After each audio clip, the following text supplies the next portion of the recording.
As you can see, there are like smiley faces everywhere, Yeah. and this is meant to represent like joy and positivity, but more so the demand and like pressure to always be in this state, and how unrealistic this actually is.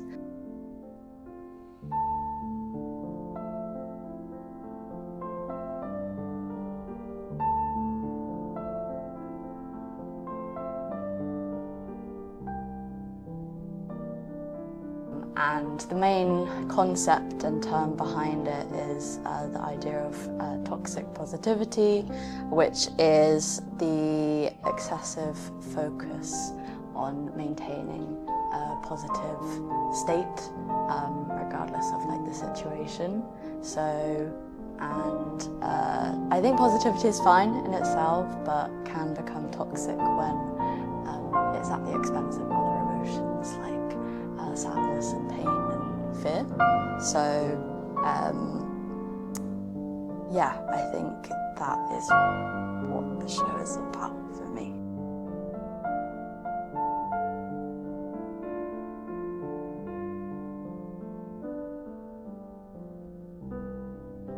In your room installation, Be You But Happy, we can see smiley faces everywhere, which is contrast strongly with the cluttered space. What is the significance of this arrangement?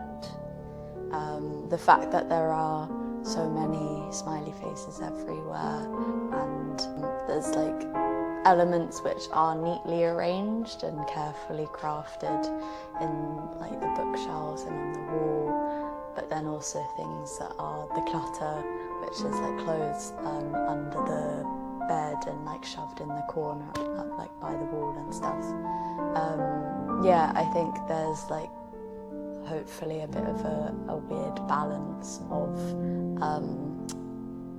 this person like trying to aspire towards something with the failure that they have not been able to achieve that, or yeah.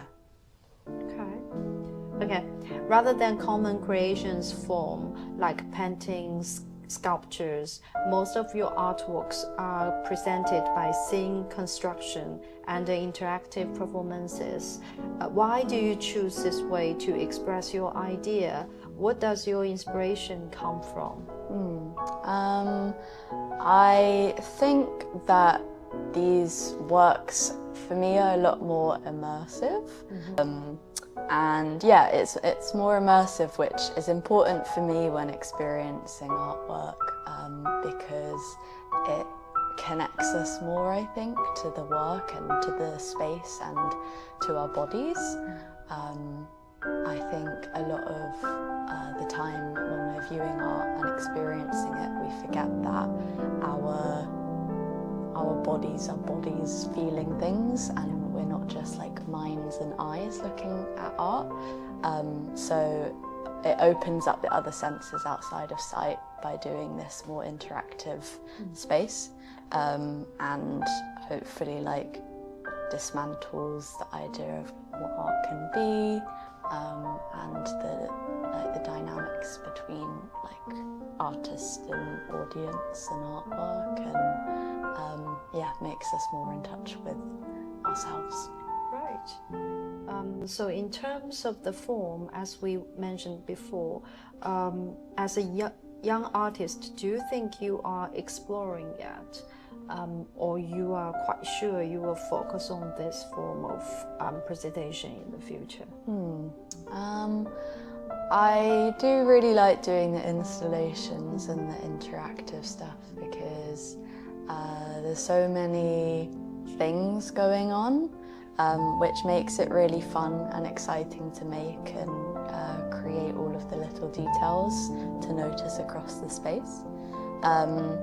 But it's also like very challenging at times. There's a lot more to do with the planning and logistics, and also the opportunity to present things on such a large scale doesn't come often. So yeah, I'm excited to see like what format that does take, but I definitely still just want to explore how it can like bring people together in artwork somehow. Right. The installation encourages the audiences to experience and explore. So how do you expect the audiences in understanding your work?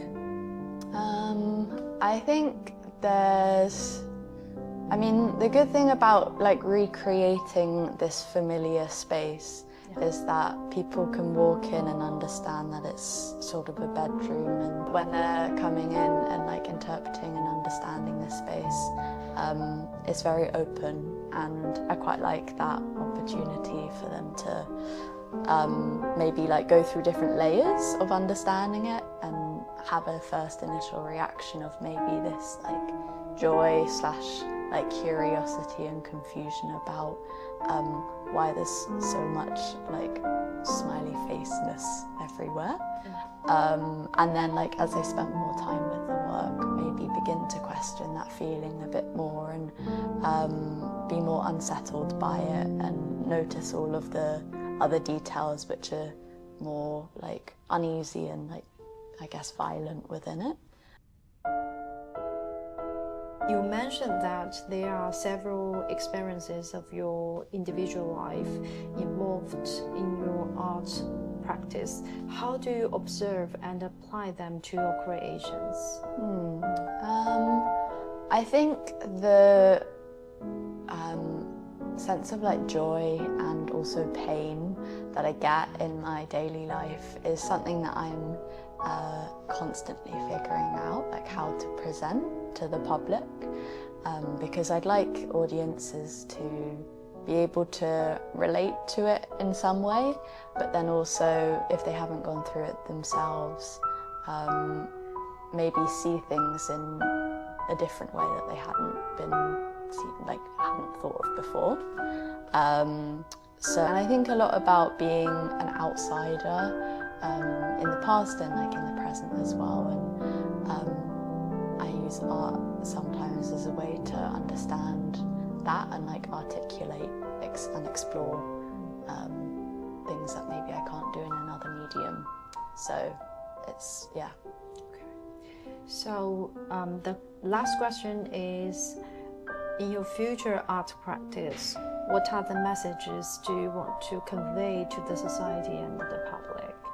Yeah, so I haven't decided on a particular direction yet for my art practice, which is more exciting maybe.